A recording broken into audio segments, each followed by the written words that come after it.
The Jewish community has always flourished here in Savannah. The Irish Catholic community and the Greek community and the Jewish community have always been very, very close friends. I still have friends that I grew up with that are very close to me.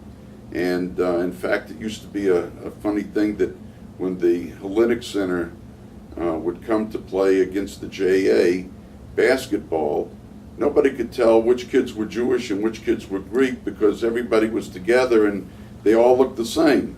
And I could tell you that the Irish Catholic community, there was a man named Tony Ryan who was instrumental sitting on the board of Memorial Hospital when the refugees were coming in from Russia, and they had to have a bris because the men there in Russia had not had a bris, had a circumcision for the covenant, and Memorial didn't want to let Rabbi Asa, who was the mohel at the time, go into the hospital to do the surgery there.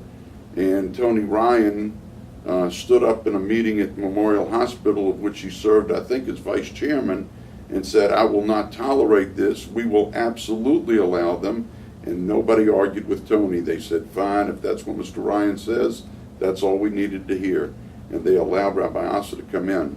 I will also mention that Broughton Street, which was the main shopping street in Savannah, was almost primarily Jewish. All the merchants were Jewish.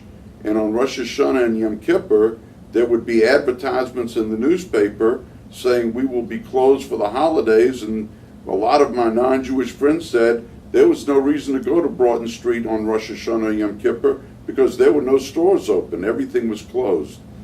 The Jewish community has, we really have not had the anti-Semitism that has taken place in other communities. I won't say we don't have any, but it certainly was not rampant like it was in other communities.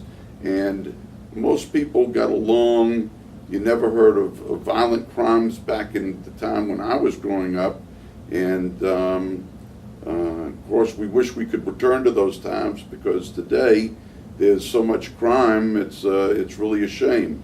And I think Savannah might have lost a little bit of its flavor with some of the new things that have come around. But Savannah, being a beautiful city and a hostess city of the South, has many, many visitors to come. And we hope to continue to prosper here in Savannah, our children, our grandchildren, and all I can say is thank you very much to Savannah because you've been a wonderful city and it's a wonderful place to live and raise your children.